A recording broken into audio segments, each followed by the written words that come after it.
Assalamualaikum warahmatullahi wabarakatuh. Di sini kami dari kelompok 11 akan menyampaikan presentasi kami mengenai manajemen operasi internasional. Sebelum kami mempresentasikan hasil kerja dari kami, izinkan kami memperkenalkan diri terlebih dahulu. Saya Yureka Friza Salsabila selaku moderator dan sekaligus pemateri bersama rekan saya Sultan Muhammad Rafli sebagai pemateri kedua. Pada materi kali ini mengenai manajemen operasi internasional yang meliputi berbagai aspek seperti halnya yang pertama, mengelola rantai pasokan global, yang kedua, rancangan produk dan jasa, yang ketiga, pencarian sumber secara global, yang keempat, sistem manufaktur, yang kelima, logistik, yang keenam, standarisasi dan hambatan manajemen operasi global, yang ketujuh, rancangan sistem manufaktur dan sekaligus hambatan dari rancangan sistem manufaktur. Dan yang terakhir yaitu mengenai studi kasus yang akan kami angkat pada materi kali ini. Oke, untuk materi yang pertama akan saya sampaikan sendiri. Apa itu manajemen operasi internasional? Manajemen sendiri ialah merupakan sebuah proses di mana terdapat suatu perencanaan, pengorganisasian, pengarahan, dan pengawasan terhadap sumber daya manusia atau sumber daya lainnya agar mencapai tujuan yang diinginkan oleh sebuah organisasi atau instansi lembaga yang diinginkan. Sedangkan operasi sendiri merupakan suatu kegiatan yang dimana hal tersebut dilakukan secara berurutan atau sesuai dengan prosedur yang ada. Sedangkan internasional merupakan sebuah hal yang mengacu pada dunia global atau yang dimaksud dunia luas. Maka dari itu, manajemen operasi internasional dapat disimpulkan bahwasanya di mana sebuah proses bagi kita untuk melakukan suatu aktivitas yang secara prosedur yang melibatkan berbagai negara atau melibatkan secara dunia. Pada materi pertama akan saya sampaikan sendiri, yaitu mengenai mengelola rantai pasokan global. Rantai pasokan global ini mengacu pada aktivitas yang ada dalam memproduksi produk dan jasa oleh suatu perusahaan.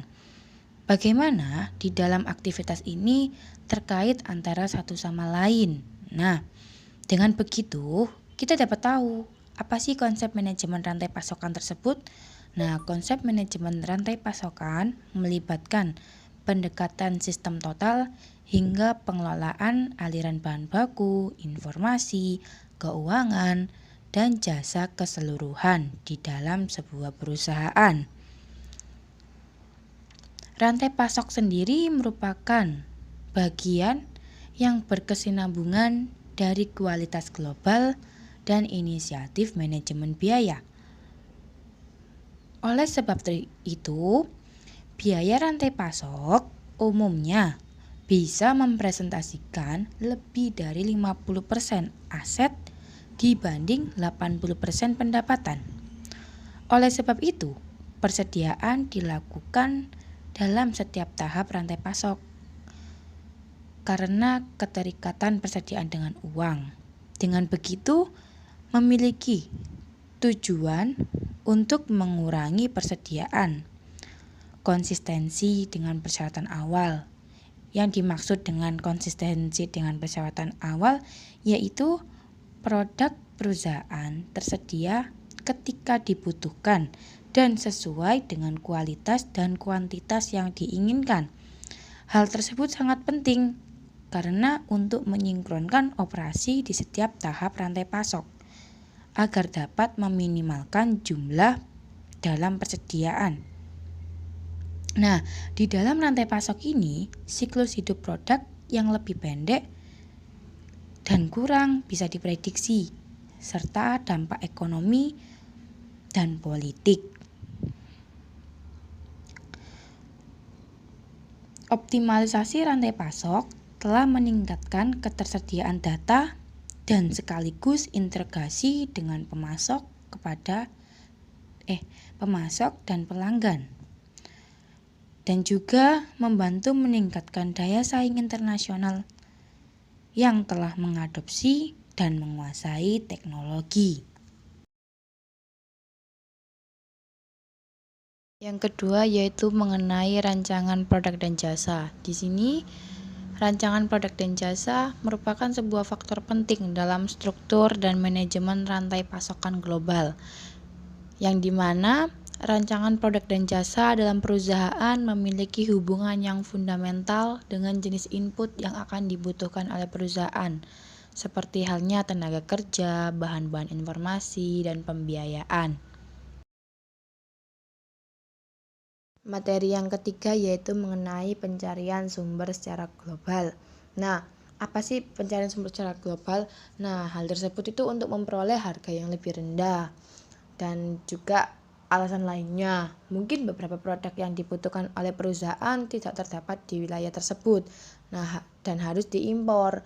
Kemungkinan lain terdapat pada pesaing asing perusahaan yang menggunakan komponen dengan kualitas atau rancangan yang jauh lebih baik dari yang tersedia di negara asal agar dapat bersaing. Selain itu, perusahaan juga mencari komponen atau mesin produksi tersebut kepada negara lain. Nah, istilah yang bisa kita gunakan itu seperti halnya offshoring. Nah, istilah offshoring tadi itu biasa digunakan oleh perusahaan yang merelokasi aktivitas ke negara lain. Nah, saat hendak memutuskan untuk mencari sumber internasional, perusahaan bisa menyediakan fasilitasnya sendiri. Nah, atau melakukan hal kegiatan outsourcing produksi ke perusahaan lain. Nah, outsourcing sendiri telah menjadi pilihan yang umum bagi perusahaan seiring dengan usaha perusahaan untuk memusatkan sumber daya langka untuk kompetensi inti perusahaan dan juga memanfaatkan keterampilan perusahaan lain dengan tujuan mengurangi biaya dan investasi modal, meningkatkan fleksibilitas dan kecepatan merespon, meningkatkan kualitas. Aktivitas ini bisa diserahkan dengan baik kepada perusahaan lain di negara yang sama. Setiap bagian dari rantai nilai bisa dialihdayakan termasuk rancangan produk, pasokan bahan baku, produksi, logistik, pemasaran, penjualan, layanan perbaikan, dan personalia. Keputusan outsourcing ini termasuk keputusan untuk menggunakan sumber pasokan global, yang dimana maksudnya yaitu perluasan dari keputusan ini biasanya mencakup biaya serta pengendalian manajerial, spesifikasi rancangan produksi rahasia, kuantitas, kualitas rancangan yang dikirim, serta waktu dan metode pengiriman. Di dalam pencarian sumber secara global ada 3, yaitu yang pertama mengenai pengaturan pencarian sumber global, yang dimana yang pertama contohnya itu seperti halnya anak perusahaan yang dimiliki sepenuhnya, bisa didirikan di sebuah negara dengan tenaga kerja murah yang dengan tujuan memasok komponen ke pabrik di negara asal. Yang kedua, usaha patungan di luar negeri dibentuk di negara dengan biaya tenaga yang lebih murah.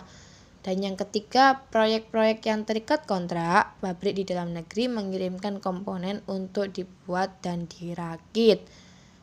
Yang keempat, kontraktor independen di luar negeri, umumnya ada pada industri pakaian, yaitu perusahaan yang tidak memiliki fasilitas produksi. Dan yang terakhir, produsen independen di luar negeri.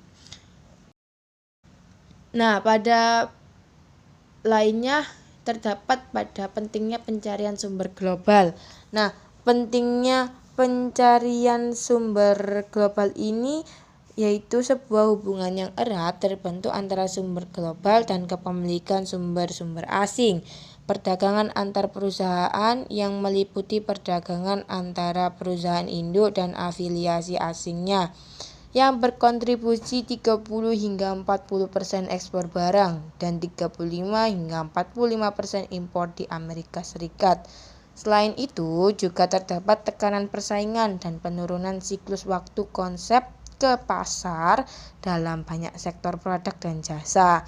Hal tersebut menyebabkan peningkatan yang sangat pesat. Nah, telah diperkirakan bahwa terdapat 50% produk yang saat ini beredar di pasar yang tidak tersedia pada 5 tahun yang lalu. Perkembangan ini telah menciptakan tekanan tambahan untuk mencari pemasok di seluruh dunia yang bisa menyediakan input dengan harga kualitas bersaing serta dengan respon cepat terhadap perubahan pasar. Yang ketiga yaitu meningkatnya penggunaan pembelian secara elektronik. Nah, penggunaan pembelian secara elektronik ini dapat dilihat dari pilihan untuk pengadaan elektronik global dan juga manfaat dari sistem elektronik global. Dan yang terakhir yaitu mengenai permasalahan pencarian sumber global. Biasanya pada permasalahan dengan pencarian sumber global ini tuh terdapat pada biaya tambahan dan juga kerugian lain. Nah, biaya tambahan itu pembeli harus mengerti syarat penjualan, sebab biaya pengiriman internasional, asuransi, dan pengemasan bisa bertambah sebanyak 10-12% terhadap harga penawaran. Yang kedua yaitu kerugian lain. Kerugian lain itu biasanya karena adanya kenaikan harga yang disebabkan karena menurunnya nilai mata uang lokal akibat dari fluktuasi. Oke, untuk materi keempat yaitu mengenai sistem manufaktur. Nah, sistem manufaktur akan berbeda-beda bahkan dalam perusahaan yang sama. Satu perusahaan bisa saja memiliki kombinasi beberapa pabrik, mulai dari pabrik yang berteknologi canggih hingga pabrik yang berteknologi rendah.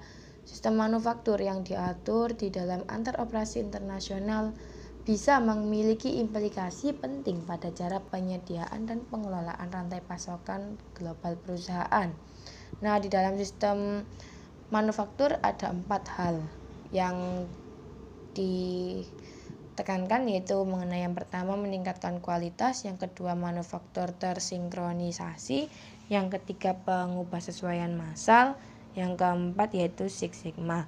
Nah, yang meningkatkan kualitas itu yang dimaksud ialah untuk meningkatkan kualitas setiap orang dalam satu organisasi, mulai dari manajemen puncak hingga pekerja. Nah, mereka harus memiliki komitmen terhadap sebuah kualitas. Nah, tentu biasanya kita menggunakan seperti halnya TQM. Nah, di dalam TQM itu sebuah pendekatan manajemen menyeluruh di dalam perusahaan untuk memastikan kualitas di seluruh organisasi itu baik atau buruk. Dan yang kedua yaitu mengenai manufaktur tersinkronisasi. Nah, pada manufaktur tersinkronisasi ini timbul permasalahan dengan JIT, terutama lamanya waktu yang dibutuhkan untuk instalasi dalam sistem manufaktur. Nah, hal tersebut menyebabkan beberapa perusahaan menyadari bahwa dibutuhkannya hal lain untuk membantu mereka memperoleh pangsa pasar.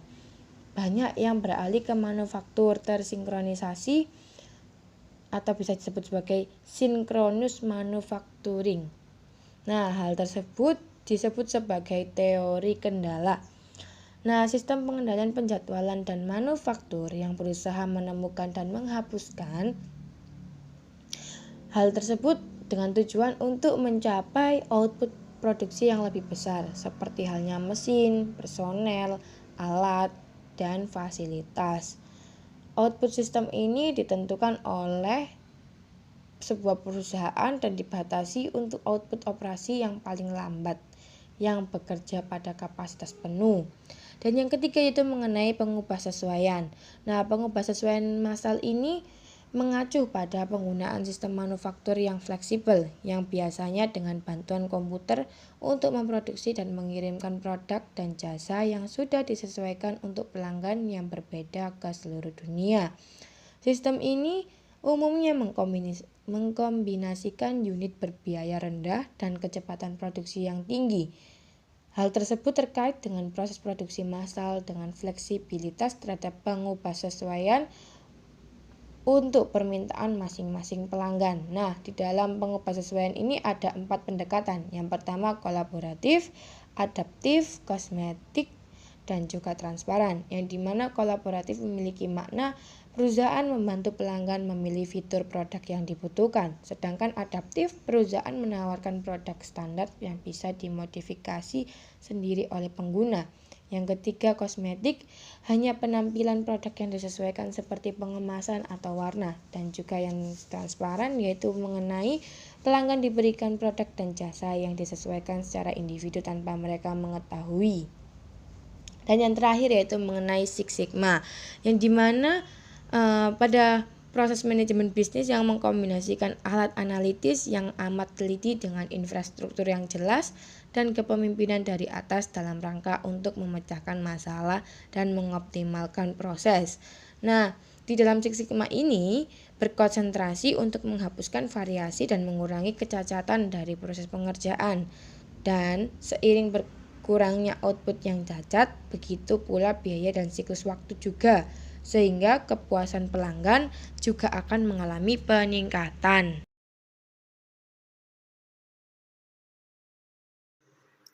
Untuk materi selanjutnya akan saya jelaskan, yaitu tentang logistik. Logistik sendiri mengacu pada fungsi manajerial yang terkait dengan perpindahan bahan seperti bahan baku, barang setengah jadi, dan barang jadi. Efektivitas upaya manajemen rantai pasokan sangat dipengaruhi oleh bagaimana perusahaan mengelola hubungan logistik dengan pencarian sumber dan manufaktur, serta dengan aktivitas lain seperti perancangan, perakitan, dan pemasaran. Dengan adanya penekanan kuat pada minimalisasi persediaan barang dan penanganan rantai pasokan, cara perancangan sebuah produk atau komponen dan hambatan yang akan dibuat menjadi produk bisa memengaruhi biaya pengiriman produk tersebut secara signifikan. Banyak perusahaan memilih untuk melakukan outsourcing kebutuhan logistik mereka ke spesialis di luar perusahaan, terutama untuk mengelola aktivitas logistik internasional. Contoh perusahaannya seperti Federal Express, DHL, dan UPS yang telah mengembangkan keahlian dalam menangani dan melacak bahan-bahan di dalam atau luar negeri, termasuk teknologi dan sistem komputer canggih untuk melacak pengiriman. Selanjutnya yaitu standarisasi dan hambatan manajemen operasi global. Di bagian ini saya akan menjelaskan tentang standarisasi dan hambatan. Standarisasi. Standar atau standards adalah dokumentasi dari suatu kesepakatan yang berisi spesifikasi teknis atau kriteria yang tepat lainnya yang akan digunakan secara konsisten sebagai pedoman, aturan, atau definisi dari karakteristik suatu produk, proses, atau jasa. Standar membantu memastikan bahwa bahan, produk, proses, dan jasa sesuai dengan tujuan mereka. Adapun alasan standarisasi global yaitu yang pertama, organisasi dan susunan kepegawaian, yang kedua, pengendalian, dan yang ketiga, perencanaan. Dan selanjutnya ada hambatan. Hambatan umumnya dalam perusahaan internasional lebih mudah untuk menstandarisasi konsep manajemen kualitas total dan manufaktur tersinkronisasi pada afiliasi asing mereka dibandingkan jika perusahaan menstandarisasi fasilitas real. Unit-unit operasi yang memiliki banyak pabrik di seluruh dunia mempunyai ukuran mesin dan prosedur yang berbeda sebab ada campur tangan dari kekuatan lingkungan asing, terutama ekonomi, budaya, dan politik. Kekuatan ekonomi sendiri yaitu bertujuan untuk mengatasi banyaknya variasi persyaratan produksi.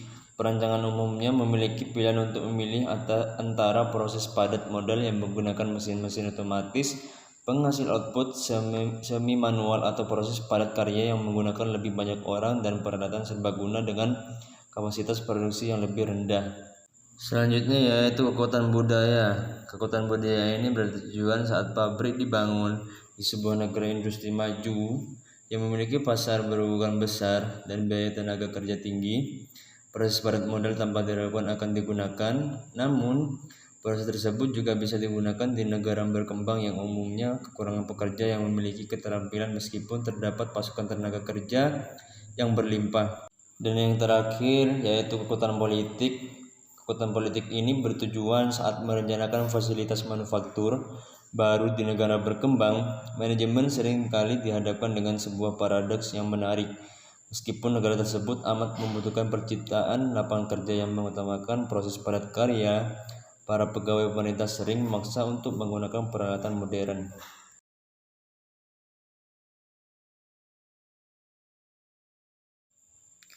Selanjutnya yaitu rancangan sistem manufaktur dan hambatan. Apa itu rancangan sistem manufaktur? Rancangan sistem manufaktur yaitu sebuah sistem manufaktur yang pada dasarnya adalah sekumpulan aktivitas yang terkait secara fungsional untuk menciptakan nilai. Rancangan sistem manufaktur ini memengaruhi alur dan efisiensi aktivitas di pabrik. Meskipun sistem manufaktur pada dasarnya merupakan sistem untuk memproduksi barang terwujud, hampir semua uraian tersebut diterapkan sama dalam produksi jasa.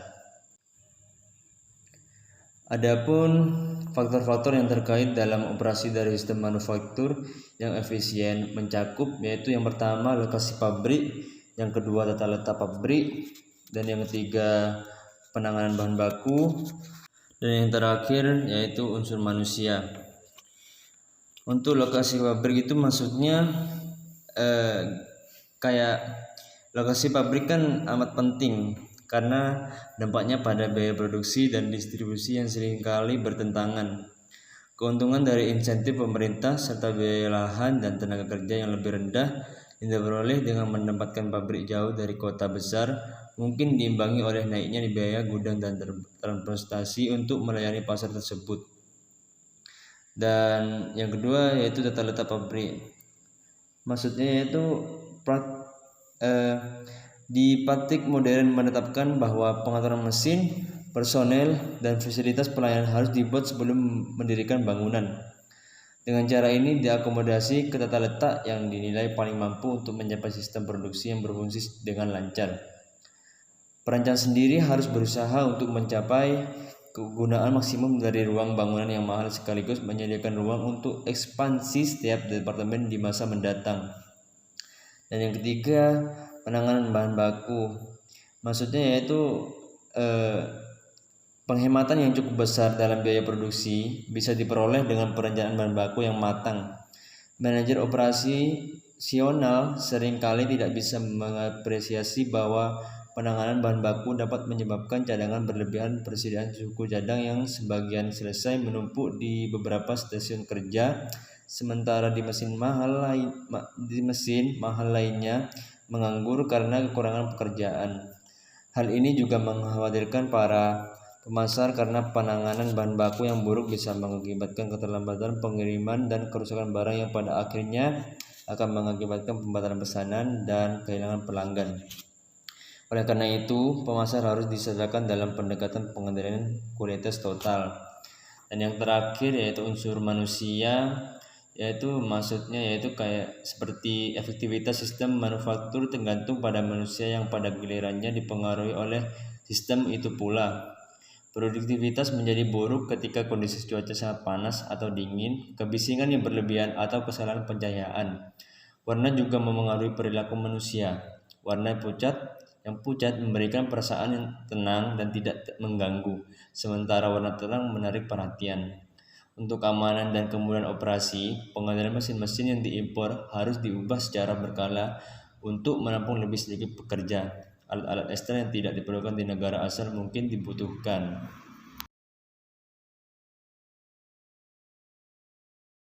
Dan selanjutnya yaitu hambatan sistem manufaktur. Manajemen harus siap untuk menghadapi setiap hambatan apapun dalam memenuhi standar manufaktur. Di antara hambatan-hambatan ini yaitu ada yang pertama output rendah, dan yang kedua kualitas produk yang lebih rendah. Terus yang ketiga, biaya pabrikasi yang berlebihan, dan yang terakhir yaitu aktivitas pendukung. Untuk output rendah, banyak faktor mungkin merupakan penyebab atas kegagalan sistem untuk memenuhi standar rancangan pada output. Faktor-faktor berikut bisa menjadi sumber ketidakpastian manajerial, yaitu seperti pemasok bahan baku mungkin tidak bisa memenuhi tanggal pengiriman, atau mungkin menyediakan bahan yang tidak sesuai spesifikasi, dan koordinasi pejabat produksi yang buruk memperlambat pengiriman produk jadi, dan mungkin juga tingkat ketidakhadiran atau absensi selalu menjadi masalah bagi para manajer produksi dimanapun dalam memenuhi standar produksi. Moral rendah yang mengakibatkan absensi tinggi akan terjadi ketika manajer asing yang berusaha memperkenalkan manajemen partisipatif yang dibutuhkan untuk manufaktur terinkronisasi tidak bisa berperan sebagai pengayom yang diinginkan oleh sebagian besar pekerja di negara berkembang. Dan untuk kualitas produk yang lebih rendah, yaitu maksudnya itu ya, kualitas yang baik itu relatif. Apa yang dianggap sebagai kualitas baik di negara maju bisa saja sebenarnya berkualitas buruk ketika kurangnya kemampuan pemeliharaan dan operasi yang mengharuskan bantalan yang lebih longgar dan suku cadang yang kuat, tetapi lebih banyak bagian yang susah digerakkan. Jika produk atau jasa memuaskan tujuan pembelian, pembeli menganggapnya memiliki kualitas bagus. Untuk biaya aplikasi yang berlebihan, yaitu yang dimaksudnya itu setiap biaya produksi yang melebihi anggaran biaya dianggap berlebihan dan tentunya menjadi perhatian dari manajer pemasaran dan keuangan serta personil produksi. Proyeksi penjualan yang terlalu optimis, kegagalan pemasok untuk memenuhi tanggal pengiriman, kegagalan pemerintah mengeluarkan izin impor untuk bahan baku pokok secara tepat waktu, dan terendahnya air atau padamnya listrik yang tidak terduga adalah beberapa alasan yang menyebabkan output lebih rendah dari yang diharapkan. Dan yang terakhir yaitu aktivitas pendukung, yang dimana setiap sistem manufaktur mengharuskan unit-unit staf melakukan aktivitas pendukung yang penting untuk operasinya. Dua di antaranya yaitu pengendalian kualitas dan pengendalian persediaan. Dan ada pun juga seperti pembelian, pemeliharaan, dan fungsi teknis. Yang dimaksud pembelian itu manufaktur tergantung pada departemen pembelian untuk pengadaan komponen suku cadang, pasokan, dan mesin yang diperlukan untuk memproduksi barang jadi. Dan pemeliharaan yang dimaksudnya itu fungsi kedua pendukung manufaktur adalah pemeliharaan bangunan dan peralatan. Tujuan dari manajemen pemeliharaan adalah memastikan tercapainya tingkat produksi yang bisa diteriam dan biaya untuk mencapainya bisa cukup substansial. Dan yang terakhir yaitu fungsi teknis, yang dimana fungsi departemen teknis adalah untuk menyediakan manajemen operasi dengan spesifikasi manufaktur. Manajemen teknis afiliasi adalah figur utama dalam mempertahankan kualitas produk sehingga merupakan figur yang sangat berpengaruh dalam memilih sumber pasokan. Perusahaan global dan multidomestik melakukan apa saja untuk memengaruhi pemerintah, negara tuan rumah, dan mitra usaha patungan karena kebutuhan untuk menempatkan salah satu pegawainya di posisi ini. Untuk slide selanjutnya yaitu mengenai studi kasus. Nah, kelompok kami mengangkat studi kasus yang bertemakan Toyota Motor Corporation.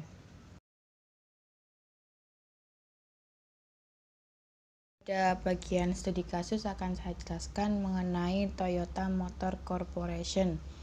Nah, Toyota Motor Corporation didirikan pada September 1933 sebagai divisi mobil pabrik tenun otomatis Toyota. Divisi mobil perusahaan tersebut kemudian dipisahkan pada 27 Agustus 1937 untuk menciptakan Toyota Motor Corporation seperti pada saat ini. Toyota merupakan pabrik mobil terbesar di dunia dalam unit sales dan net sales. Pabrik terbesar di Jepang ini menghasilkan 8-8,5 juta unit mobil di seluruh dunia tiap tahunnya. dibandingkan dengan industri-industri otomotif lain yang menggunakan nama pendirinya sebagai merek dagang seperti Honda yang didirikan oleh Soichiro Honda, Daimler-Benz, Gottlieb Daimler, dan Kat-Benz, Ford Henry Ford. Nama Toyota tidaklah dipakai sebagai merek karena berangkat dari pemikiran sederhana dan visi waktu itu. Penyebutan Toyota kurang enak didengar dan tidak akrab dikenal hingga diplesetkan menjadi Toyota. Pada tahun 1933, ketika Toyota membangun divisi otomotif, tim yang kemudian banyak dikendalikan oleh anak Kiichiro Toyoda tiada henti-hentinya menghasilkan inovasi terbaru. Mesin tipe A berhasil diselesaikan pada 1934. Nah, dari setahun kemudian mesin ini dicangkokkan prototipe pertama mobil penumpang mereka. Divisi otomotif Toyota juga menghasilkan truk model G1. Pada tahun 1936, mereka juga meluncurkan mobil penumpang pertama mereka, Toyota AA. Kala itu masih menggunakan nama Toyota. 4 tahun kemudian, mampu melahirkan perusahaan otomotif sendiri dan melepaskan diri dari tekstil mereka. Sehingga pada tahun 1937 mereka meresmikan divisi otomotif dan memakai nama menjadi Toyota dan tidak memakai nama Toyota lagi. Di dalam pengelolaan rantai pasokan global pada Toyota Motor Corporation ini, aktivitas dan keterkaitan yang terlibat dalam mengubah rancangan awal menjadi barang jadi dan layanan pendukung yang diberikan ke konsumen termasuk rancangan produk, pemasok yang menyediakan beragam input, perakitan, dan aktivitas pengujian, pergudangan, serta distribusi barang jadi, tentu penjualan. Nah, yang kedua yaitu penerapan just in time atau JIT tadi di Toyota Jepang. Penerapan strategi just in time ini telah berhasil dilakukan oleh perusahaan Toyota di Jepang yang pada saat ini menduduki peringkat atas dalam daftar 200 perusahaan terbesar di Jepang. Nah, tujuannya sendiri dari sistem produksi tepat waktu ialah mengurangi ongkos produksi dan meningkatkan produktivitas total industri secara keseluruhan melalui menghilangkan pemborosan yang secara terus-menerus. Tentu dalam Toyota Motor Corporation ini juga terdapat 4 aspek pokok dalam penerapan konsep just in time Toyota tadi. Yang pertama, menghilangkan semua aktivitas atau sumber-sumber yang tidak memberikan nilai tambah terhadap produk dan jasa. Kedua, komitmen terhadap kualitas yang prima. Yang ketiga, mendorong perbaikan berkesinambungan untuk meningkatkan efisiensi. Dan yang keempat, memberikan tekanan pada penyederhanaan aktivitas dan peningkatan visibilitas aktivitas yang memberikan nilai tambah. Serta juga terdapat manfaat dari penggunaan konsep just in time ini. Yang pertama, seluruh sistem yang ada dalam perusahaan dapat berjalan dengan lancar. Pabrik mengeluarkan biaya yang lebih sedikit untuk mempekerjakan para stafnya. Yang ketiga, persediaan tidak perlu dicek atau diretur kembali. Yang keempat, menghemat biaya penyimpanan dan juga gudang. Lalu yang ketiga mengenai hubungan konsumen dan pemasok Toyota di Jepang. Nah, pada hubungannya ini Toyota telah mengatur sedemikian hingga dalam menciptakan hubungan antara pemasok dan konsumen. Mereka itu menjaga keeratan hubungan dengan sistem pemasok. Nah, mereka itu menerapkan prinsip customer first yang berarti untuk memberikan produk yang memenuhi kebutuhan pelanggan. Nah, yang keempat yaitu mengenai strategi rancangan produksi Toyota. Nah, strateginya yang pertama inovasi produk tanpa henti. Toyota itu terus mampu berkembang. Maksudnya itu dalam artian inovasinya selalu ada, dia selalu menambahkan terbaru dari produk yang mereka miliki. Yang kedua, peningkatan kapasitas pengembangan produk dan rantai penawaran atau supply chain untuk meningkatkan kompetitif internasional. Yang ketiga, reforming the monozukuri structure for making better car. Dia itu mampu untuk mereformasikan struktur yang jauh lebih baik dari mobil-mobil sebelumnya. Yang keempat, dia melakukan pemasaran produk yang berdasarkan region. Yang kelima, memperluas saluran produksi dengan menambah jumlah dealer. Yang keenam, memperluas pasar dengan bekerja sama dengan perusahaan automobil. Yang ketujuh yaitu perluasan pasar dengan memiliki mayoritas saham perusahaan automobil perusahaan lainnya. Oke, terima kasih. Itu saja yang bisa kami sampaikan. Kurang lebihnya kami mohon maaf. Dan kami akhiri. Wassalamualaikum warahmatullahi wabarakatuh.